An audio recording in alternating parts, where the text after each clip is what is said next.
Okay, so I wasn't going to make a pizza on a Friday night, but I think I am. So I was actually going to go out and get a pizza stone, and they didn't have any at Home Goods. I didn't want to go and shop around at Walmart. I try not to buy at Walmart, so that's that, man. I'm a hard-headed, stubborn person. I'll go over some of my uh, banned list of products I don't buy either. So that's my personal, what do you call that stuff?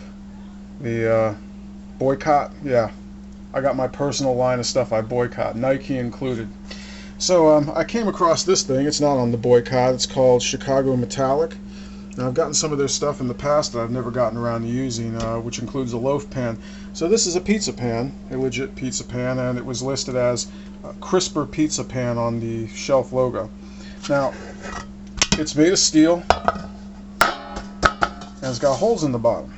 So the holes in the bottom should help get a crispier crust, which is the problem when I'm using this thing, which sometimes I wonder if this thing's not aluminum, but whatever. I have no idea. This thing says it's definitely heavy-duty steel, so we're going to find out. Same recipe, same as it ever was, and we're going to find out if it does its job. Let's see. First thing I do with my pizza is I add to the dough banana nut muffin. Booyah. Half a teaspoon of Olivier oil. Spread it around. I don't add much oil. No, a lot of people add a lot more than that. Anyways. Okay, so ingredients up till this point. So this is basically gold medal bread flour, 2.5 cups. 3/4 cups of water total. So 1/4 cup of water, and it's reverse osmosis water. It's filtered water.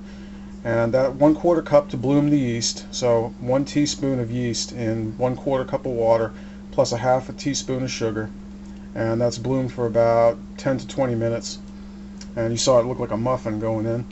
And after that, one half cup of water, just plain water, used to basically rinse out the original cup, and that's added into it so you get all the yeast out. And about a half a teaspoon of salt, about 3/4 teaspoons of olive oil, so I added a little extra. But that's about it up to this point. So this is fresh out of the bowl and pre-kneading it. So now it's time to mush this thing up nice.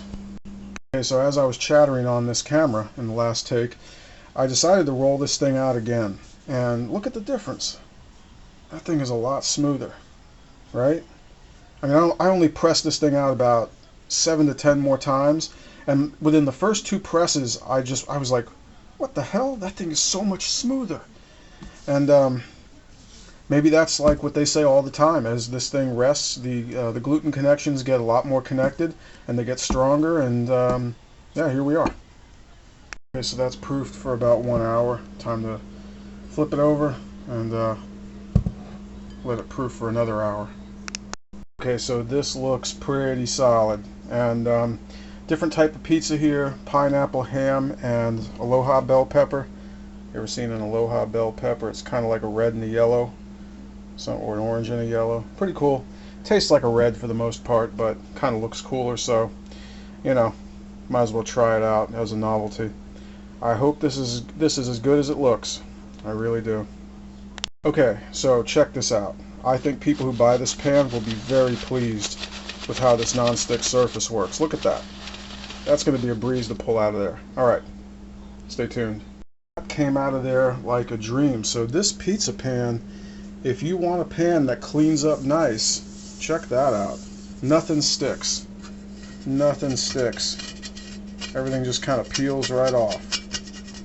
That is amazing. So anyways, who knows how long this surface will stand up or hold up, but that was just a little bit of olive oil on the base, then came off like nothing.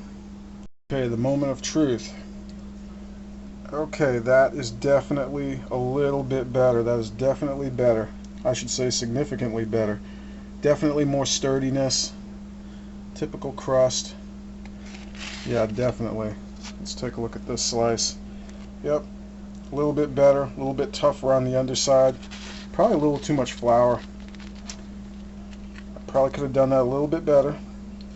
Not gonna lie. but that is certainly an improvement over my old pan. Definitely. So I'm going to take a bite and see how it tastes. Okay, so my opinion on the pan. I think it's a good pan. This is definitely an improvement over the old cheap pan, for sure. The only thing I would have done differently is use a little less flour on the dough and maybe rub the bottom of the dough down with oil, right, before actually topping it off. I think that could have made it better. I think the dough could have been left in a little longer the first time I put it in. That would have made the bottom crispier and the top. The top came out just a little softer than normal. I mean, still crunchy, still crispy, but not quite as much. And I definitely think with some oil on the bottom, I think this thing would have been nice and golden and well done. So I'm going to try to figure out what I'm working with and improve on the steps as I go along. So anyways, worth my investment. I had fun doing it. It was just an off-the-cuff thing. I saw the pan, I said, might as well give it a try. Make it a new toy, learn something in the process. Anyways, have fun making pizza.